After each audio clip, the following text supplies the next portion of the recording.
All right, guys. So as you can see, I'm going to do a mini training for you guys on the journey of becoming a mental health professional. So this is a mini course that I created, and I created this course because a lot of people would click on my link, would reach out to me, and the number one thing they would ask is, how do I become a therapist? Like, what are the steps? How can I see clients? How can I build a practice? These are the things they would ask, but they haven't taken the steps to start that process. So this is a mini training I created. Again, for those that don't know me, my name is Arisza Hillman. I'm a licensed clinical social worker. I'm licensed in several states, but the main states that I always talk about are Texas, New York, Maryland, Virginia. And I'm also a certified financial social worker. So there's a little bit about me. There's a lot more to it, but of course, I'll just share that in a nutshell because I want to kind of go through the main purpose of this video, and then I can answer questions and respond to questions you guys might have in the chat if it's things you want to know about me that I did not share. All right, so let's go ahead and get started here. So in this little process of me explaining it, I'm going to tell you a little bit about a mental health professional, the importance and overall well-being of mental health professionals, the importance of like how you choose a specialized field, building your clinical skills, ethics, professionalism, all that good stuff. But it's going to be a really quick training, but it's going to have a lot of meat in it. So stay on board and we'll go from there. All right. So first and foremost, I want to welcome you to this training on the journey of becoming a mental health professional. We live in a society where mental health is just at a paramount now. People are seeking out support. They're either getting in therapy, they're either providing therapy, trying to learn more about therapy. So we're at a point where mental health is playing a vital role in everyone's overall well-being in some shape, form, or fashion. So this course is going to serve as a guiding compass towards a career in the mental health field. So whether you're a therapist, whether you're a counselor, psychologist, psychiatrist, or a social worker like myself, I'm going to walk you through the journey of how you actually move towards that process. All right. So let's go ahead and explore the mysteries of mental health and uncovering how you can become a mental health professional and find a fulfilling career and learn about all the opportunities. All right. So mental health and its importance and overall well-being has been the headlines of TV shows, has been the headlines of news articles, magazines. Anywhere you look, mental health is pretty much being discussed and um, thought about or talked about by many. So, mental health basically is the basis for our emotional, psychological, and social well being. It accompanies how we think, how we feel, how we act, and how we interact with others in the world all around us. In essence, it is the state of our mind and our emotions. So, let's talk a little bit about why mental health matters. You want to have emotional resilience. That is where you have an emotional strength to face life's challenges and to overcome setbacks. You also want to have positive relationships. Mental health is vital for healthy and empathetic connections with other people. You also want to be productive and you want to feel fulfilled. So, mental health helps you foster that creativity, that purpose, that enthusiasm as you start to pursue your goals. And it goes in line with your physical health. Your mental well being is closely linked to how you feel physically, and they both actually influence one another. A way to think about it is a lot of times people have a headache and automatically you reach in the cabinet, you get an aspirin or you take a Motrin, whatever it is to kind of help soothe that headache. But we're not thinking about the underlying stressors or the things that we're dealing with in life that could have caused that headache. Maybe you're feeling extra stressed because of something you're dealing with on a personal level. Maybe it's something you're dealing with in a relationship. Maybe it's a work related matter. All of these things can cause us to have physical symptoms when it's actually something that is triggering our mental well-being. Another reason mental health matters is because the quality of life. When you have thriving mental health, you have increased happiness, you have satisfaction, and you have fulfillment in your overall life. And that is the goal that we all have as human beings. We want to be happy, we want to feel satisfied, and of course, we want to be fulfilled. And when you take care of your mental health, as well as your physical health, that increases your quality of life overall. Now let's go over some of the effects and the stigma that's associated with mental health. Unfortunately, even though mental health is very important, it does have a stigma that is discussed or played out in society. There's a lot of myths, misunderstanding, and a lot of discrimination amongst people who are dealing with mental health issues. So when we look at the stigma and what some of the consequences that come with that and things that people are faced with in society, we realize that causes the barriers for help. It prevents people from wanting to get help. It stops people from moving forward with treatment. It makes people become isolated where they don't want to be around family, friends, or people, coworkers, because they feel they're going to be judged or looked at a certain way. It also impacts families. It really has an impact on families because you might have a mother that's dealing with mental health issues. And as a result, it's impacting the marriage. And since the marriage is at a disarray, it's hard for them to really fall into their parenting role and take care of their children the way they need to. And then, of course, mental health also deals with a lot of policy. There's a lot of funding gaps, different things that we deal with on an economic basis and how we can society helps and let's say cities and governments can pour into the mental health issues for their localities and how money is allocated. All of that plays a big part in people getting services and getting the help and getting the support they need. So it's really important for us as mental health professionals to combat this stigma that prevents people from having awareness, open communication, and wanting to actually thrive and work towards their mental and physical health improvements. So now let's go into the diverse career paths. We've talked a lot about the stigmas and what is mental health, but let's just talk about what you guys want to hear about, which is how you can actually become a mental health professional. So the mental health field is rich and is very diverse. We have so many different career paths we can take when wanting to be a mental health professional. So I'm going to go through a few of those. The first one is therapists and counselors. They pretty much provide one-on-one or either group therapy. They're normally specialized in things like marriage or addiction therapy. Typically in this situation, you need a master's degree and a state license is required if you're going to practice independently. We also have psychologists. Psychologists typically focus on human behavior and mental processes. They conduct research, assessments, therapy. They typically hold a doctoral degree, but you also can have a master's degree as well. And with this degree, you'd also want to have a state licensure so you can practice independently.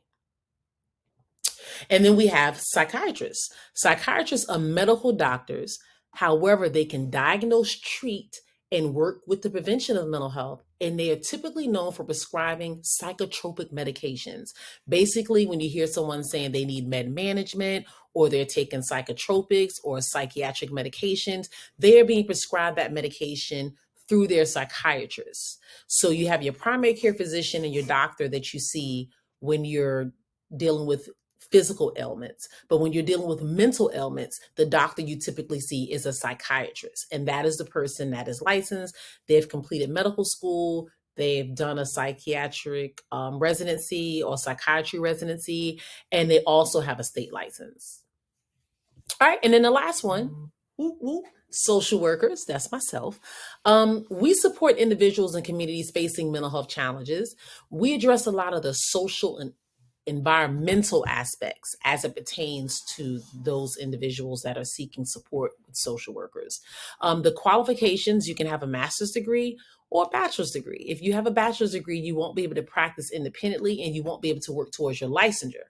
So that is the difference. You can be a social worker and work in community services and other businesses within your locality or the city where you reside in or the state within you reside in and be a social worker. However, you can be a clinical social worker, and that means that you've went on to get your MSW or your master's in social work. And then alongside that, you've worked a few years after you've obtained your master's degree towards a license. And then you've taken a state examination and now you can practice independently. And that's pretty much the steps that I've taken to become a licensed clinical social worker. So as you can see, each role contributes significantly to the mental health care of individuals all across the world and globe. There's different diverse qualifications and responsibilities. However, you can understand it as a comprehensive way or path that individuals have taken to get their certain degrees or certain certifications in this field. So let's talk about the importance of choosing a specialized field of study. So when you're choosing a specialized field of study, especially when we're dealing with mental health, there's a lot of benefits. For one, you have an expertise. It allows you to become an expert in your chosen field, whether it's child psychology, school counseling, school social worker, or another specialization. You have become the expert in that part or in that field. There's also a targeted practice. You have specialized training. It prepares you to address unique needs of populations, their mental health issues. It helps you enhance your effectiveness when working with these individuals when you've targeted a certain type of practice that you're going to work towards. And then, of course, career opportunities. Specializations in certain fields open the doors for certain career paths. For instance, if you're a neuropsychologist, you work with neurological conditions. If you're a marriage and family therapist or marriage and family counselor, you focus on relational dynamics of individuals that are married or individuals that are dealing with the family unit. It's also very important to have continual learning. So when you have specializations in certain fields, you have to continue to work towards that professional development. So you have to update your information, the research, best practices. Those are all the things that you have to work towards to make sure that you're prepared and that you're ready to handle individuals that come to you for this specialized field. Something that comes to mind is EMDR. That is a specialization that a lot of therapists work towards.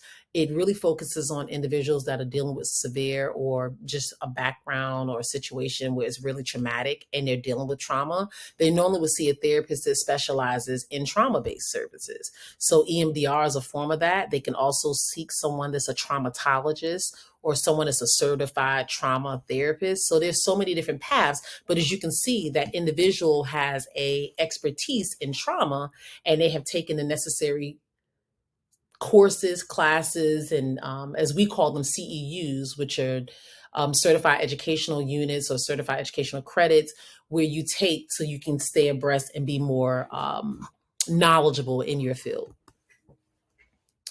All right, so your educational journey, whether you're pursuing a master's or a doctoral degree, it equips you to make significant impact on individuals and communities that are facing mental health challenges. So when you combine your academic rigor with a commitment to mental well-being, you are paramount in this field of mental health. And it makes you the professional. So let's talk a little bit about the licensing and certifications for mental health professionals. Licensing and certifications are essential for mental health professionals because they ensure competence, legal compliance, and client safety. Professionals must meet the education, training, and examination standards and all those things in order to become licensed and certified. So let's talk about these 5 things. Quality assurance. When you are focusing on the quality assurance, you're guaranteeing that the mental health professional has met the education, the training, the competence standards, and they've maintained a high quality and accountable care. Let's go on to legal obligation. In a lot of states, when you're a practicing mental health professional, you have to have the proper license or certification in order to work with clients, in order for them to seek treatment with you. And if not, that is considered illegal. You have to carry the legal and ethical requirements in order to do these practices. If not, there are consequences that come with that. Client safety. When you're licensed and certified, it just reassures the client that they're meeting with someone that is professional and they have adhered to the legal and ethical guidelines of their profession. And then, of course, insurance reimbursement. For many of us, we have insurance through our employer or through our self-employment. Whatever it is, we have some type of insurance that we get to pay for our medical and our mental health services. And in order to get insurance reimbursement, many insurance providers require that an individual is seen through a licensed or a certified professional in order for them to reimburse them. And that allows professionals like yourself, if you decide, hey, I want to work in the mental health field, when you can get paneled with an insurance company, and that expands your client base, because now all the insurance companies are going to refer to you their client base, or they're going to refer their clients to you for services and vice versa. And then, of course, professional reputation. When you're licensed and you have a certification, it enhances your professional credibility and your reputation. So these are the things that you want to look for. You want to make sure that when you're working with someone for mental health treatment, that they are meeting these standards, but also if you're the one that's providing the mental health treatment, that you have met these standards. So this is just a guideline to know what to expect for any individual in that space, looking for treatment or providing the treatment. All right, so we're going to move on to session 3. And this is where you're building your clinical skills and your experience. When you're building clinical skills and experience, it is paramount for mental health professionals to have practical training, for them to do internships, for them to do hands-on practicing, for them to support clients, all those things. These are the things you want to do to build your clinical skills and experience.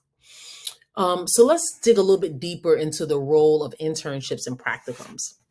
I've been fortunate enough to work with a lot of practicum students and intern students. I actually have one that's coming on board with me next week. And the plan is for them to shadow me, to watch me in my element, for me to help them enhance their clinical skills and ability, for them to work with clients directly, but to have me there to provide guidance for them, to learn the ins and outs of private practice and learn the ins and outs of working in the mental health field. So it's really, really important that when you take the step and decide you want to become a mental health professional, that you seek the internships and practicums that are going to give you the experience so you can be well-rounded and ready for the career that you're deciding to take a part in. So a lot of times your academic advisors, your guidance counselors, all of those people, they make sure they set you up with someone that can provide you with the close supervision and help you engage in client interaction and so forth, with the school's expectations in line with the practice. So for me, I've had to fill out paperwork and documents showing that I agreed to do certain things with the student, and the school has agreed that, or not agreed, but they have stated what they want me to be able to provide. And I have to say, yes, I can provide that. If not, then this wouldn't be a good setting, and I will be setting up this internship student or this practicum student from reaching their fullest potential, because they wouldn't be getting the support and the things that they need from their experience with me. All right, so when we're talking about developing clinical skills, there's a lot of other things you can do. We talked about internships and practicums, but another way I would recommend or encourage individuals to do things is through maybe reading books, maybe attending workshops, investing in other educational programs, doing some self-improvement initiatives, like reaching out to other professionals to seek and to pick their brain to see what they can do. Of course, get coaching. I've had people reach out to me and ask me to coach them or just provide them mentorship in this field. So that is also an option. You know, you get what you put in. I always tell individuals that if you're in school and you're an internship student, if you're an undergraduate student, if you're a licensed person and you have your own practice and you're doing things, it doesn't matter where you're at. The more you put in the work, the more you're going to get. So you can seek support and services no matter where you are, and someone has more knowledge and has more experience than you in certain areas, and you can pick their brains and do what you need to do to kind of take on more of that information so it can make you better in wherever you are in life. That's just a little nugget I wanted to throw in there. All right, so let's move on to session 4. This is ethics and professionalism in mental health. So one of the beautiful things about being a mental health professional is that we all have to adhere to a code of ethics and a level of professionalism. If not, we can be reported to the board. So as a social worker, I'm adhere to the National Association of Social Workers, which is the NASW. That is what I adhere to.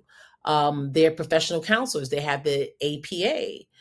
Psychologists have APA, the Association of Psychological Association. So there's so many different ones. I don't want to go through it because I butchered that one up and I might be saying a few of them incorrectly. But the moral of it is everyone has an ethical board that they must adhere to no matter what profession they're in. So counselors have one, psychologists have one, social workers have one, psychologists, psychiatrists, doctors, everyone has an ethical board that holds them accountable to make sure that what they're doing and what they're providing is correct. And if not, they can be held accountable based on violating some of those codes. So let's talk about some of the ethical considerations in mental health practice. In mental health practice, there are some ethical considerations that encompass confidentiality, informed consent, and maintaining professional boundaries. You also have competence. You have respecting client autonomy. There's so much other stuff that goes in there, but we want to make sure that practitioners can uphold that strict confidentiality. So that is one of the benefits too of mental health. If you're seeing a therapist or you're seeing a psychiatrist or any of these professionals that I've shared, and you're sharing your deep darkest moments with this individual, they're obligated to not share. They're obligated to keep that information confidential unless you're threatening to hurt yourself or someone else. So there's some things that, we have to bend the rules with if you fall out of line. And that's all in the documents that you sign, probably when you're meeting with that therapist or during your first session, they'll explain that to you. But either way, I just want to emphasize that there are ethical considerations that must be taken in mental health practice. And that is the beauty. And that makes you feel safe and secure in knowing that you're getting your needs met and that the person you're working with can be trusted. So some common ethical dilemmas and resolution strategies. So in mental health practice, there are some ethical considerations that help us balance confidentiality and like the duty to protect, the duty to warn, informed consent, social media, is all these different things that we're dealing with when we're dealing with ethical dilemmas. So the best thing for individuals to do is to consult with their colleagues, adhere to legal and ethical guidelines, be clear when you're defining boundaries. So for instance, I have a client, quite a few clients that all have their own business.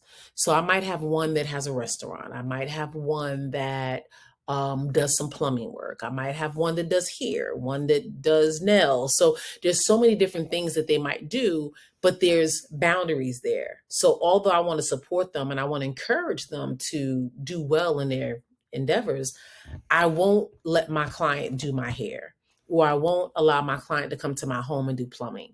That is an example of setting those boundaries, and there's some legal and ethical guidelines that I must follow. So it makes defining those boundaries easier. So those are some things that I wanted to share when you're dealing with dilemmas in this field and how do you set the standard. Another good one comes up a lot is you attend church and you realize that a client that you're working with attends that church. So there's rules. You could probably still attend the same church if either of you don't feel too odd or uncomfortable with it, but you just wouldn't engage with one another on that level, on a personal level. You might just say hi and bye and keep it moving, but you're not going to say, this is my therapist and I see her. And you don't want to make that therapist feel uncomfortable. And the therapist definitely couldn't say that about you being their client, because they have to uphold their ethical guidelines. And that would be a violation of that person's confidentiality, which would get that social worker or that psychiatrist or therapist or whoever it may be in a lot of trouble. All right, some professional standards in mental health. So when you hear the professional standards and ethical codes in the mental health practice, there's several reasons we do so. One, we want to make sure that we build trust and that we're able to maintain clients' confidence in us and knowing that we're not going to violate their trust.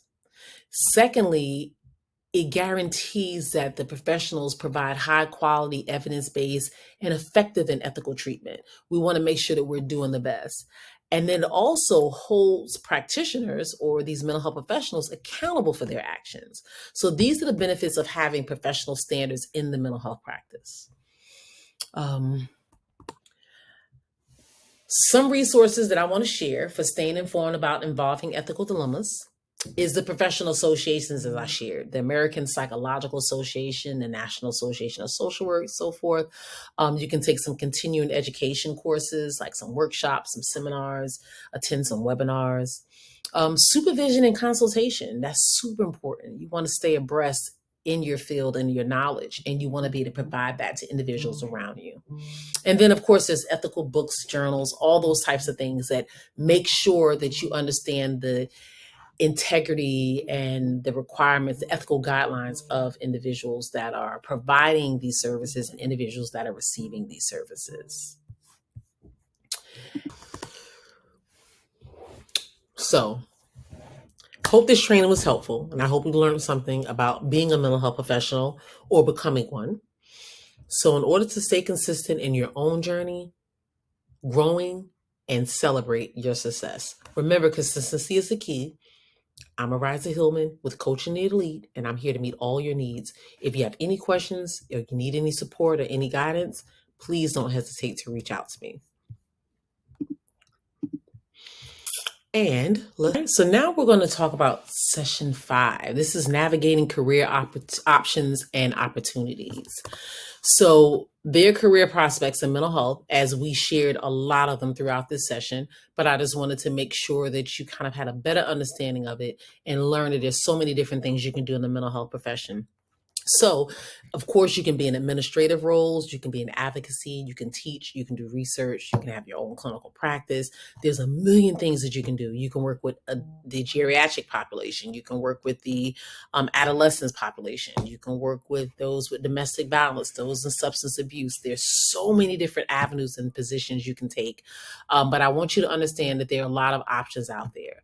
If you choose that you want to go into private practice, that's great.